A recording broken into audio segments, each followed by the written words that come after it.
آج تو کچھ صورتحال ایسی ہے کہ بلاول بھٹو صاحب حکومت کو ایک الٹیمیٹم دے رہے تھے کہ حکومت کی الٹی گنتی شروع ہو چکی ہے، لیکن رانا ثناء اللہ صاحب کی گفتگو سے ایسا لگتا ہے کہ وہ صدر مملکت سے بہت سی امید لگائے بیٹھے ہیں۔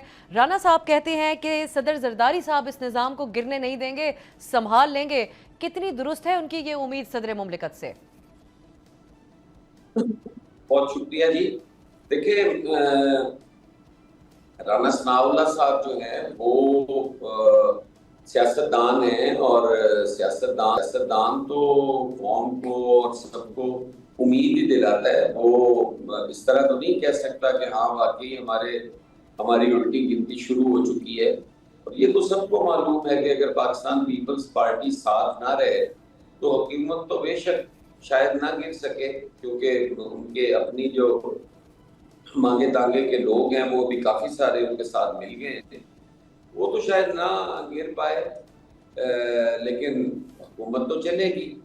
اور وہ جس طرح کی چل رہی ہے یا جس طرح کی عوام کے ساتھ مہنگائی میں، لا اینڈ آرڈر میں، سرمایہ کاری میں جو حالت ہو رہی ہے، اور جس طرح سے وہ لوگوں کو بے روزگار کر رہے ہیں، نوکریوں سے نکال رہے ہیں، کوئی 1 لاکھ کے قریب تو پنجاب سے صرف نکالے ہیں جن کی پنجاب اسمبلی نے منظوری دی ہے۔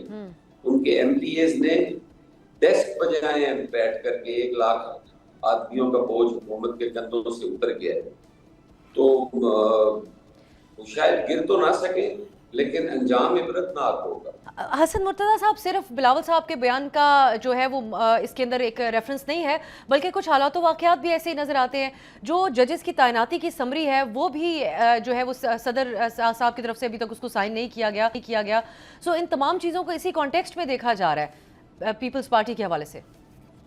دیکھیں، یقیناً پاکستان پیپلز پارٹی میں کوئی گھٹے بندی تو ہے نہیں ہے، سارے آن بورڈ بھی ہیں، ایک پیج پہ بھی ہیں، اور پاکستان پیپلز پارٹی کا پی ایم ایل این والا مزاج نہیں ہے جی کہ چاچا کی بھتیجی سے نہیں بنتی اور بھتیجا کی چاچے سے نہیں بنتی اور بھائی کی والد سے نہیں بنتی، اور یہ ہمارے میں نہیں ہے جی۔ ہمارے تو ایک چیز ہے، جو بات کرتے ہیں وہ یقیناً کوئی پارٹی کا موقف ہوتا ہے، اور پارٹی اور خاندان ہمارا علیحدہ علیحدہ ہے بالکل جی۔ ہمارا جو پولیٹیکل فیملی ہے پاکستان پیپلز پارٹی، وہی فیملی ہے۔ تو لاہور ہائی کورٹ کے ججز کے معاملے پر پھر آپ کا کیا موقف ہے جو سمری دستخط نہیں ہو رہی ہے ایوان صدر سے؟ دیکھیے، ججز کے حوالے سے تو جو چیزیں آئین اور قانون کے مطابق ہیں وہ تو جب تک پریزیڈنٹ صاحب ہیں یقیناً وہ آئین اور قانون کے مطابق ان کا کریں گے۔ اس میں پاکستان پیپلز پارٹی کا وہ نہیں ہے، نہ مشاورت ہے، نہ اس میں کوئی ایسی چیز ہے جو جو چیزیں جی ہمارے آئین سے اور قانون سے متضاد ہیں، یقیناً ان پہ صدر صاحب پہلے بھی ایڈوائس دیتے رہے ہیں، اور وہ پھر بھی انہیں کہیں گے کہ اس کو ٹھیک کر کے لائے۔ اس پہ ایسا کوئی نہیں ہے کہ پیپلز پارٹی کی اگر کولیشن نہیں رہتی تو شاید کوئی جو دفتری معاملات ہیں، جو پارلیمان کا اور پریزیڈنٹ ہاؤس کا جو تعلق ہے وہ خراب ہوگا۔ ایسی چیز نہیں ہے، وہ آئین اور قانون کے مطابق ہوگا۔ حسن صاحب، یعنی اس حد تک ہم کہہ سکتے ہیں کہ ججز کی تعیناتی کے معاملے کے اوپر مشاورت یا پھر طریقہ کار کے حوالے سے کچھ اعتراضات ضرور ہیں جس کی وجہ سے سمری رکی ہوئی ہے۔ یقیناً ایسی چیزیں ہوتی ہیں اسمبلی کے اندر، کیونکہ بنانے والا بھی تو بابو ہی ہوتا ہے نا، کلرک ہوتا ہے۔ اسمبلی جو بناتا ہے وہ کون سا وزیر خود بیٹھ کے بناتا ہے یا کوئی سیکرٹری خود بیٹھ کے بناتا ہے؟ وہ نیچے بابو بنا کے لاتا ہے، وہ تو دستخط کر کے آگے ہی بھیجتے ہیں، پڑھنے کی زحمت بھی نہیں کرتے۔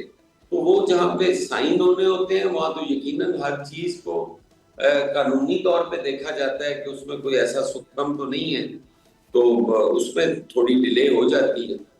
صرف بیوروکریٹکلی نہیں، ڈاکیومنٹ کے حوالے سے ججز کی جو سلیکشن ہے اس کے حوالے سے پیپلز پارٹی کے اس پہ ہر چیز جو ہے نا جی، جو بھی سمری موو ہوتی ہے وہ جہاں سے بھی ہوتی ہو، وہ کون سا سارے جج صاحبان یا کلرک یا کوئی سیکرٹری یا کوئی ایسا بڑا عہدیدار وہ سمری بیٹھ کے ٹائپ کرواتا ہوگا؟ اس طرح ممکن نہیں ہے جی۔ البتہ چلیں آپ اگر اس ضد پہ بھی ہیں کہ وہ ٹھیک ہے تو وہ دیکھ لیں گے، اس میں اگر کوئی آئینی قانونی حکم نہ ہوا تو وہ ہو جائے گی منظور. اب حسن صاحب ایک اور بات جو ہماری سیاست کے اندر ایک بحث چھڑی ہوئی ہے وہ وزیر داخلہ محسن نقوی کا بیان. ایک تو یہ اعتراف کہ یہ نظام کولیپس کر چکا ہے موجودہ، اور ساتھ ہی انہوں نے کہا کہ یہ اس طریقے کا نظام نہیں چل سکتا. نئے انتظامی یونٹس، نئے صوبوں کی بات اس وقت ہو رہی ہے. مسلم لیگ نون اب آج جو اتوار کے روز یہ بتایا گیا رانا صاحب کی طرف سے کہ اس پر جاتی عمرہ میں بڑی میٹنگ کرنے جا رہی ہے میاں نواز شریف کی صدارت میں، اور وہ وزیر داخلہ کی گفتگو کے نکات کے اوپر غور کریں گے. پیپلز پارٹی بھی جو بات کی گئی محسن نقوی صاحب کی طرف سے اس پہ غور کر رہی ہے؟ کوئی آپ لوگوں کی ڈیلیبریشنز ہوئی ہیں اس پہ؟ یہ ان کا اندرونی معاملہ ہے جی. یہ میں تو یہ سمجھتا ہوں ایک سیاسی کارکن کی حیثیت سے کہ یہ ایک نورا کشتی ہے. محسن نقوی صاحب بھی نون لیگ ہیں اور نون لیگ بھی محسن نقوی صاحب ہیں. وہ ایک ہی زبان بولتے ہیں، اور میں نہیں سمجھتا کہ کوئی ایسا، یہ بظاہر اختلاف ہے لوگوں کو دکھانے کے لیے جی کہ انہوں نے کہہ دیا اور ہم نے اس کو وہ کر دیا. سوال ہی نہیں پیدا ہوتا. نون لیگ جو ہے وہ اس پہ سٹینڈ لے اور وہ کہے کہ ہم نہیں یہ کریں گے. اگر کوئی کروانا چاہتا ہے تو وہ ضرور کریں گے. آپ سمجھتے ہیں حسن صاحب کے جو یہ بیان دیا وزیر داخلہ نے، اور بڑی سخت بیان تھا اور کوئی برہمی ان پر حکومتی لیول پر نہیں ہوئی، خواجہ آصف صاحب بھی بس ان کے اوپر طنز کرتے رہے، اور پھر خبر سامنے آئی کہ اس معاملے پر بیان دینے سے نون لیگ نے منع کر دیا اپنے رہنماؤں کو. یہ ملی بھگت تھی، یہ اس معاملے پر مشاورت ہو چکی تھی نون لیگ کی اور محسن نقوی صاحب کی، اور اس کے بعد یہ بیان سامنے آیا؟ نہیں، یہ ان کی مشاورت کے ساتھ ہوا ہے جی. انہوں نے مشورے کے ساتھ کیا ہے اور ایک فیلر چھوڑا ہے کہ لوگوں کا ری ایکشن کیا آتا ہے، پولیٹیکل فورسز کا ری ایکشن کیا آتا ہے، وہ اس پہ ہوا ہے. ان کی کیبنٹ کے ممبر ہیں، وہ ان کو شو کوز کر سکتے ہیں، وہ ان کو اپنی کیبنٹ سے فارغ کر سکتے ہیں، سارا کچھ کر سکتے ہیں. انہوں نے آج تک پوچھا بھی نہیں ہے زبان سے کہ یہ سٹیٹمنٹ آپ نے دی ہے، اتنی بڑی سٹیٹمنٹ دے دی ہے آپ نے، اس پہ ہماری گورنمنٹ کی یہ پالیسی ہے، آپ یہ کیوں کر رہے ہیں، کسی نے بھی نہیں پوچھا. تو یہ ان کی ملی بھگت سے یہ سارا کچھ ہونے جا رہا ہے. تو پیپلز پارٹی اپنا ری ایکشن آخر میں حسن صاحب پھر دکھائے گی اس معاملے کے اوپر، یا آپ لوگ اس حد تک بحث کرنے کو انٹرنلی بھی تیار ہیں کہ نئے انتظامی یونٹس بنے، یا جو پہلے سے بلدیاتی نظام موجود ہے اس کو امپاور کیا جائے باقاعدہ طور پہ؟ دیکھیں، جن سے بلدیاتی نظام نہیں بن پایا انہوں نے صوبے کون سے بنانے ہیں جی، اور صوبے کون سا حل ہے. جو الزام لگایا محسن نقوی صاحب نے، وہ انہوں نے کہا کہ سسٹم کولیپس کر گیا ہے اس لیے صوبے نئے بنا لو. بھائی سسٹم کولیپس کر گیا ہے تو اس کی خامیاں بتائیں، وہ بتائیں اس کا ذمہ دار کون ہے، اس کو ٹھیک کیسے کرنا ہے. اب کولیپس سسٹم نے کیا ہے، بنا صوبے نے. قرض پہ چلنے والا ملک جو ہے اور قرض پہ پلنے والی بیوروکریسی جو ہے وہ اب صوبے بنانے چل پڑے گی. کہاں سے ہم برداشت کر سکتے ہیں اتنی بڑی بیوروکریسی؟ 4 صوبوں کی تو ہمارے سے خرچے نہیں پورے ہوتے، ہم قرضہ لے کے گزارا کرتے ہیں. تو یہ مزید 10 یا 14 صوبے بنیں گے تو اس کے اخراجات کہاں سے آئیں گے؟ کہاں سے اتنا بڑا انفراسٹرکچر بنے گا؟ یہ حل کوئی نہیں ہے صوبوں کا کہ آپ کا سسٹم کولیپس کر گیا ہے لہذا صوبے نئے بنا دیں. پوری دنیا میں ایک مثال ایسی ملتی ہے کہ جہاں پر سسٹم کولیپس کرنے کی وجہ سے انہوں نے صوبے بنائے ہو تو وہاں کی اکانومی بہتر ہو گئی ہو، وہاں پہ بے روزگاری ختم ہو گئی ہو، وہاں پر لا اینڈ آرڈر ٹھیک ہو گیا ہو، وہاں پہ دہشت گردی ختم ہو گئی ہو، وہاں تعلیم، صحت اور پینے کے پانی کے معاملات ٹھیک ہو گئے ہو. کہیں بھی یہ نہیں ہوا.